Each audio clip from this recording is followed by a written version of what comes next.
चंदा मामा का नाम आते ही बच्चों की बाँछें खिल जाती हैं, क्योंकि उसमें प्यारे बच्चों को अपने मामा का अक्स दिखाई देता है।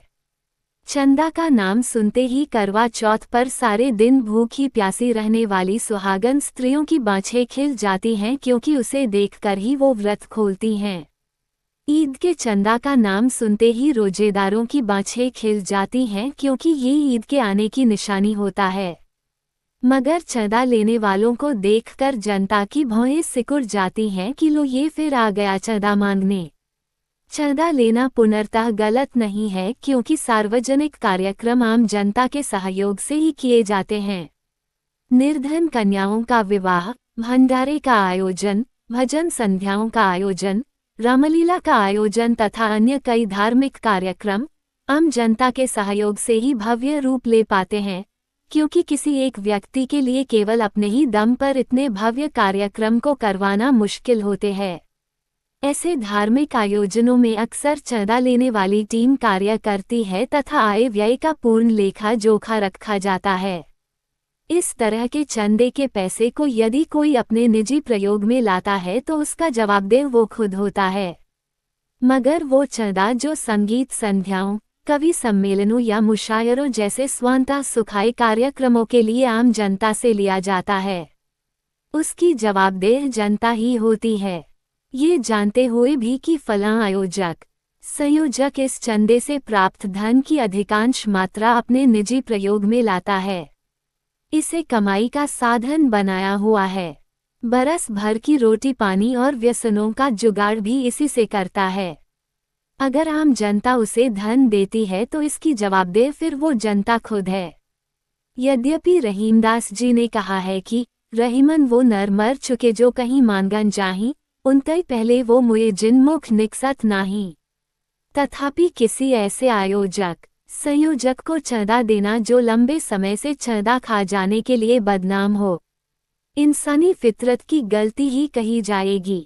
ऐसे लोग जो सिर्फ इसलिए चंदा इकट्ठा करते हैं ताकि उसका अधिकांश हिस्सा खाया जा सके, उनकी आंखों में सुअर का बाल होता है, उन्होंने बेशर्मी का चोला ओढ़ा हुआ होता है।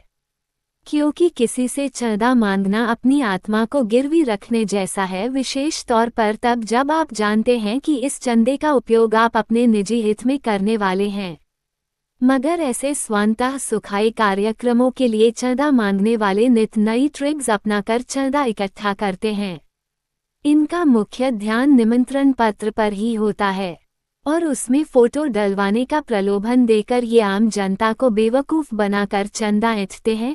उसमें विभिन्न पदों पर जनता का नाम रखने का प्रलोभन देकर रकम इकट्ठी करते हैं। किसी कार्यक्रम के अध्यक्ष, मुख्य अतिथि, उद्घाटनकर्ता, विशिष्ट अतिथि आदि केवल चंदे के आधार पर ही तय किए जाते हैं। जो जितना अधिक चंदा देगा उसका डेसिग्नेशन उतना ही बड़ा दिखाया जाएगा और उतना ही बड़ा उसका फोटो भी कार्ड पर लगेगा। कम चंदा देने वालों को फोटो का सौभाग्य प्राप्त नहीं होता, उनके केवल नाम ही डाले जाते हैं। हमारे देश में तो ऐसे महान आयोजक, संयोजक भी हैं जो लगातार 3 बार 11,000 चंदा देने वाले नगर के सबसे वरिष्ठ समाजसेवी और दानवीर का नाम ही चौथी बार के कार्ड पर गायब कर देते हैं, क्योंकि चौथी बार वो महानुभाव चंदे के लिए मना कर देते हैं। मगर जब वही वरिष्ठ समाजसेवी बड़े राजनीतिक पद पर आरूढ़ हो जाते हैं, फिर अपने कार्यों के लिए उन्हीं के पास जाना पड़ता है। तब क्या अंतरात्मा सवाल नहीं करती ऐसे कुटिल लोगों से? मगर मुझे लगता है कि ऐसे कुटिल लोगों के शरीर में घुसकर आत्मा भी यही सोचती होगी कि किस बेशर्म के जिस्म में प्रवेश कर गई। कई आयोजकों की हिम्मत तो देखो, पिछले कई बरसों से विधायक चल रहे विधायक जी का फोटो तो दूर, नाम ही एक बार कार्ड में पुनर्तः गायब कर देते हैं, क्योंकि उस बार वो चंदा देने से इनकार कर देते हैं और उनकी जगह डाला जाता है नेता प्रतिपक्ष और पूर्व विधायक जी का फोटो, क्योंकि मोटे चंदे की उगाही उस बार उन्हीं से की जाती है। मगर कई बरसों से विधायक चल रहे वो विधायक जी जब मंत्री बन जाते हैं तो अपनी स्वार्थ सिद्धि के लिए उन्हीं के चरणों में लोटपोट होते समय इन्हें अपने इन पुराने पापों की रत्ती भर भी याद नहीं आती। दरअसल इन करतूतों के पीछे इन आयोजकों, संयोजकों की मंशा पब्लिक को ये दिखाना होता है कि यहाँ तो पैसा फेंको, तमाशा देखो का खेल चलता है। किसी से प्यार से, किसी से के जबरन, किसी के बार बार चक्कर काट के ये लोग अंततः लाखों का चंदा इकट्ठा कर ही लेते हैं, क्योंकि इनकी चंदे की डिमांड ही 11,000 बटा 21,000 से शुरू होती है। छोटे चंदे पर ये हाथ ही नहीं रखते।